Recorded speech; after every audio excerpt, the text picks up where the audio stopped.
சமையல் செய்கிறதுல உங்களுக்கு ஆர்வம் இருக்கா? வீட்டிலேருந்தே கேட்ரிங் பிஸ்னஸ் செய்யணும்னு ஆசையா? 5 பேர் 10 பேர் அதுக்கும் மேலே கெஸ்ட் வராங்க, அவங்களுக்கு விதவிதமான வெரைட்டிஸ் சரியான அளவில் ரொம்ப ஈஸியாக செய்யணுமா? புது புது ஸ்டைலில் புது புது டிஷ்ஷஸ் செஞ்சு உங்கள் வீட்டில் இருக்கவங்களையும் அசத்தணுமா? டோன்ட் வரி, உங்கள் நிவேஸ் இந்தியன் ஃபுட் ஃபீஸ்ட் சேனலை தொடர்ந்து ஃபாலோ பண்ணுங்கள்.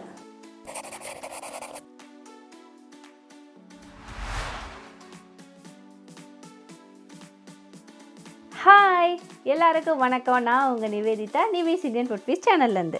நம்ம சேனலில் இப்போ மசாலா பவுடர்ஸ் எல்லாம் பார்த்துட்டு இருக்கோம். அந்த வரிசையில் நம்ம டெய்லியும் யூஸ் பண்ணுற ஒரு மசாலா தாங்க இன்றைக்கி பார்க்க போகிறோம். அது என்னென்னா ரசப்பொடி தாங்க. எல்லார் வீட்லேயும் வெஜ்ஜாக இருந்தாலும் சரி, நான்வெஜ்ஜாக இருந்தாலும் சரி, அந்த மெனுவில் ரசம் இல்லாமல் கண்டிப்பாக இருக்கவே இருக்காதுங்க. ரசம் வந்து ரொம்ப சிம்பிளாக ஈஸியாக செய்யக்கூடியது தான். இருந்தாலும் அது கொஞ்சம் லேடிஸ்க்கு வந்து ஒரு தலைவலி தாங்க. ஏன்னா எப்போ வச்சாலும் ஒரே மாதிரியே வராது, ஒவ்வொரு டைமும் டிஃப்ரெண்ட்டாக வரும். இனிமேல் அந்த கவலையே வேண்டாங்க. நான் சொல்லித்தர மாதிரி இந்த பொடி பண்ணி ரசம் வச்சு பாருங்கள். ரசம் மணமாகவும் இருக்கும், அதே சமயத்தில் கன்சிஸ்டன்சியும் சூப்பராக இருக்குங்க. இதோட இன்க்ரீடியன்ட்ஸ் அண்ட் மெஷர்மெண்ட்ஸ் எல்லாமே டிஸ்கிரிப்ஷனில் கொடுத்துருக்கேன், அதை பார்த்து அதே மாதிரி ஃபாலோ பண்ணுங்கள். இப்போ அங்கே எப்படி செய்யுதுன்னு பார்த்துடலாம். நான் போன வீடியோவிலே சொன்ன மாதிரி எல்லா மசாலா பவுடர்ஸ்க்கும் நம்ம எல்லா பொருட்களையும் ட்ரை ரோஸ்ட் பண்ணி தாங்க அரைக்கணும். அப்போ தான் வாசனையும் நல்லாயிருக்கும், டேஸ்ட்டும் நமக்கு கூடுதலாக கிடைக்கும். ஸோ அதுக்காக ஒரு கடாய் எடுத்துக்கலாம். கடாய் ஓரளவு சூடானதும் 300 கிராம் தனியா இல்லைனா வர கொத்தமல்லின்னு சொல்லலாம், அது சேர்த்துக்கலாம். ஃப்ளேம் வந்து ஃபஸ்ட்டு கொஞ்சம் நேரம் நல்லா ஹைலியே இருக்கட்டுங்க. ஏன்னா கொத்தமல்லி வந்து சூடாக வந்து கொஞ்சம் டைம் எடுக்கும். லைட்டாக நமக்கு தெரியும், அந்த ஒரு புகை மாதிரி வர ஆரம்பிக்கும், நல்ல சூடு ஏறி இருக்கும். அந்த சமயத்தில் வந்து நம்ம வந்து ஃப்ளேமை மீடியமில் மாற்றிக்கலாம். நல்லா கிளறி விட்டுட்டே இருக்கணுங்க. இது வந்து நல்ல பக்குவமாக இந்த மல்லியோட வாசனை நல்லா வர ஆரம்பிக்கும். அதே மாதிரி லைட்டாக அந்த கலர் வந்து சேஞ்ச் ஆக ஆரம்பிக்கும், அது வரைக்கும் வறுத்துக்கலாம். இப்போ பார்த்திங்கன்னா கலர் சேஞ்ச் ஆகிடுச்சு. இப்போ வந்து நம்ம இதை பிளேட்க்கு ட்ரான்ஸ்ஃபர் பண்ணிடலாம். நெக்ஸ்ட்டு ஒரு 50 கிராம் மட்டும் மிளகாய் சேர்த்துக்கலாம். ரசத்துக்கு வந்து நமக்கு காரம் அதிகமாக தேவையில்லைங்க, அதனால தான் நான் வந்து 50 கிராம் மட்டும் சேர்த்துக்கிறேன். நீங்கள் வந்து கொஞ்சம் காரமாக வேணும் அப்படின்னு நினச்சிங்கன்னா ஒரு 100 கிராம் கூட சேர்த்துக்கலாம், நோ ப்ராப்ளம். மிளகாய் வந்து லைட்டாக பிளாக் ஆக ஆரம்பிக்கும், அதே மாதிரி நல்லா மூக்கில் வந்து காரம் அடிக்கும். அந்த ஸ்டேஜில் நம்ம பிளேட்க்கு ட்ரான்ஸ்ஃபர் பண்ணிடலாம். நெக்ஸ்ட்டு 50 கிராம் கடலைப்பருப்பு சேர்த்துக்கலாம். ஃப்ளேம் வந்து நல்லா மீடியம்லேயே இருக்கட்டுங்க. ஸ்லோவாக வறுத்துக்கலாம். நம்ம கை எடுக்காமல் கிளறிக்கிட்டே இருக்கணும். பாருங்கள், நல்லா ப்ரௌனிஷ் ஆக ஆரம்பிக்கும். இந்த ஸ்டேஜில் நம்ம பிளேட்க்கு ட்ரான்ஸ்ஃபர் பண்ணிடலாம். நெக்ஸ்ட்டு அதே 50 கிராம் துவரம்பருப்பு சேர்த்துக்கலாம். இதுவும் அதே ப்ராசஸில் ஸ்லோவாக வறுத்துக்கணுங்க. இந்த மாதிரி நல்லா செவக்க ஆரம்பித்த உடனே நம்ம வந்து இதையும் பிளேட்க்கு ட்ரான்ஸ்ஃபர் பண்ணிக்கலாம். நெக்ஸ்ட்டு 300 கிராம் சீரகம் சேர்த்துக்கலாம். நல்லா கிளறி விட்டுட்டே இருக்கலாம்.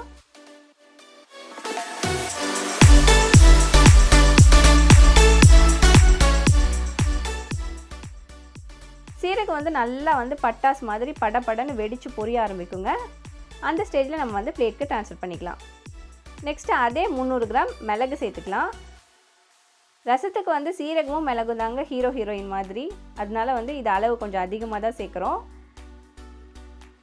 மிளகு வந்து சூடாக வெடிக்க ஆரம்பிக்குங்க. ஸோ கேர்ஃபுல்லாக வந்து இருங்க. பக்கத்தில் ஏதாவது ஒரு பிளேட் வச்சு க்ளோஸ் பண்ணி வச்சுக்கோங்க.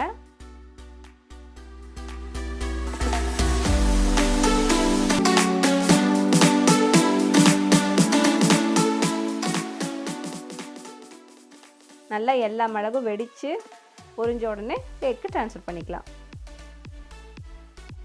நெக்ஸ்ட்டு ஒரு 10 ரூபாய் அளவுக்கு கருவேப்பிலை சேர்த்துக்கலாம். இது வந்து நம்ம முழுக்க ஃப்ளேவருக்காக தாங்க ஆட் பண்ணுறோம்.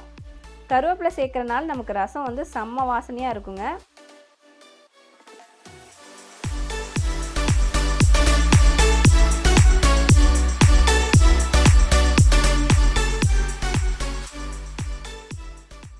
கருவேப்பிலை வந்து நல்லா மொறுன்னு ஆகிற வரைக்கும் வறுக்கணுங்க. பாருங்கள், நல்ல சவுண்ட் வருது பாருங்கள். இந்த மாதிரி மொறுன்னு ஆயிடுச்சு. இப்போ வந்து நம்ம பிளேட்க்கு ட்ரான்ஸ்ஃபர் பண்ணிக்கலாம். இப்போ பார்த்திங்கன்னா நம்ம எல்லா பொருளையுமே நல்லா பக்குவமாக வறுத்து பிளேட்டில் ட்ரான்ஸ்ஃபர் பண்ணி வச்சாச்சு. இப்போ வந்து இந்த மிக்சரை வந்து நல்லா கொஞ்சம் நேரம் ஆற வச்சுடுங்க. ஆற வச்சுட்டு இதை திரும்ப வந்து ஒரு 2 to 3 நாளைக்கு நல்லா சுள்ளுன்னு அடிக்கிற வெயிலில் வந்து காய வச்சுக்கோங்க. நல்லா காய வச்சு எடுத்து இதை வந்து மிஷினில் கொடுத்து கொரப்பாக அரைச்சி வாங்கிக்கலாங்க. அல்லது வந்து நம்ம மிக்சிலேயே கூட அரைச்சிக்கலாம். நல்லா வந்து கொரன்னு இருக்கணுங்க. பாருங்கள், இந்த மாதிரி கொரன்னு இருக்கணும். அரைச்சி வந்த அப்புறம் ஒரு நியூஸ் பேப்பரில் கொட்டி இந்த மாதிரி நல்லா ஆற வச்சு ஒரு கண்டெய்னரில் ட்ரான்ஸ்ஃபர் பண்ணி வச்சுக்கோங்க. யூஸ் பண்ணுறப்ப கொஞ்சமாக சின்ன கண்டெய்னரில் மாற்றி யூஸ் பண்ணுங்கள்.